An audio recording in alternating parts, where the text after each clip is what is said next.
je connaissais Pierre Maisonneuve par la radio, bien sûr.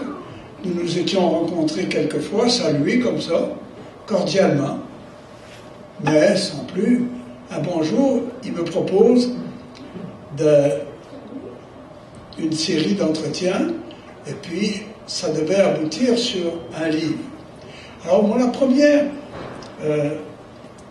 impression que j'ai eue, même après le premier entretien de 2 ou 3 heures, j'avais l'impression que c'était un livre qu'il allait écrire sur plusieurs personnalités. Puis là, j'ai découvert que c'était rien que sur le bonhomme. Maison neuve, maison vieille. Là, ça m'a inquiété un peu. Et j'ai commencé à me dire, bon, ben, la prochaine fois, il faut que je dise quelque chose. Parce que là, j'ai parlé pendant 3 heures, puis il n'est pas sorti grand-chose. On est devenus comme ça, je crois, des amis. Des amis de circonstance, apparemment. Mais quand des amis de circonstance bâtissent une amitié, fut-elle de circonstance, sur la circonstance particulière de l'intérieur, eh bien, ça a des chances de se refléter plus tard sur une amitié véritable. Voilà ce que j'en pense, comme je le sens. Et j'ai découvert quelqu'un qui était très curieux, mais en même temps très sensible, et surtout très délicat dans les questions les plus indiscrètes, que je jugeais les plus indiscrètes. Car c'est très indiscret de demander à quelqu'un « À quoi croyez-vous » Bon, il ne me l'a pas demandé comme ça, mais au fond, on demande à quelqu'un « Qui êtes-vous » Et du moment qu'on fait quelque chose, on se nomme, on finit par dire qui on est. C'est pour ça que j'ai dit à Pierre « En fait, tu n'écris pas tant un livre sur moi que sur toi-même. » Et il m'a regardé avec un œil un peu surpris, mais il m'a dit, au fond, oui, je pense. Ouais, c'est vrai. À la vérité, on écrit sur soi-même. Moi, j'ai répondu à ces questions avec le maximum d'honnêteté à toutes ces questions. Je n'ai pas eu réponse à tout, parce qu'il y avait des questions qui allaient plus loin que mon savoir, que ma connaissance. Mais on invente une lumière avant de voir. Si on invente la noirceur avant de voir, on est certain de ne pas voir. C'est une des rares certitudes. La foi n'en est pas une. La foi est le contraire d'une certitude. C'est une quête, c'est un désir, une espérance, qui dit son nom parfois autrement, mais ce n'est pas une certitude. Ce qui me fait peur dans la conduite humaine, c'est de rencontrer quelqu'un qui a trop de certitude.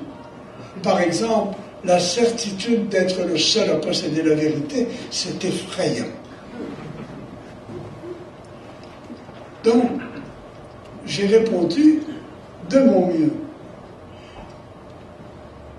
en essayant de ne pas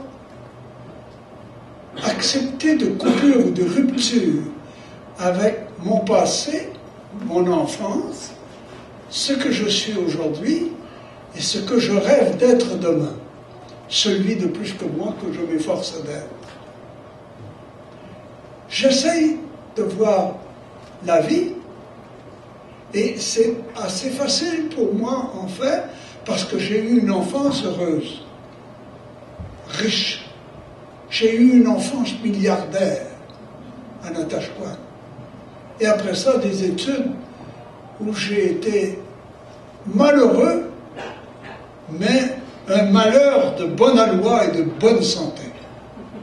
J'ai trouvé ça très long et très dur d'être enfermé, on disait, ce qui n'était pas vraiment, au séminaire de Rimouski pendant 8 ans.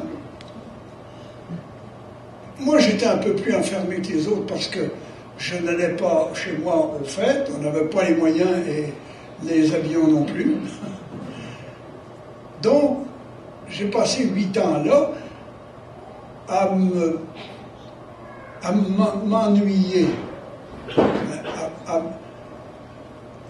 à cueillir dans l'ennui de quoi écrire. Parce que je m'ennuie est quand même un mot délicat à prononcer. Parce que c'est quand même un pronominal. Je m'ennuie. Je suis en train d'ennuyer moi. Ça ne fait pas distrayant pour l'autre. Donc, j'ai eu la chance d'avoir une enfance et un identitaire passé assez beau et assez chargé pour ne pas avoir envie de rupture, de couper avec mon passé, comme il arrive à des humains que ce soit nécessaire. Il y a des gens qui sont obligés de rompre dans la vie avec leur passé. J'ai essayé d'être honnête et avec le moins de prétention possible de dire qui j'étais, qui j'avais été et qui j'ai envie d'être et qui je serai peut-être dans un autre monde, dans un autre univers, parallèle ou non. J'ai fait toute cette démarche avec Pierre qui m'y a aidé beaucoup de mettre mes pensées en ordre un peu là-dessus, sur ce sujet-là. Il n'y a pas là de prosélytisme. La religion, c'est extraordinaire parce que c'est une tentative de religare, de relier, se relier avec un monde dont on ne sait rien, jeter des passerelles sur l'invisible et sur l'inconnu. Les scientifiques qui ont expérimenté la mécanique quantique ont vécu des expériences de ce genre, c'est-à-dire avoir des grosses surprises, comme les gens qui ont étudié beaucoup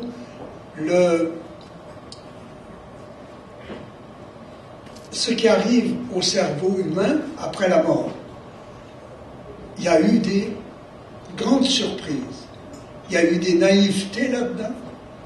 Puis il y a eu des croyances qui se sont inventées parfois et parfois basées sur des réalités qu'on ne soupçonnait pas. Donc, moi, j'espère tellement que je crois.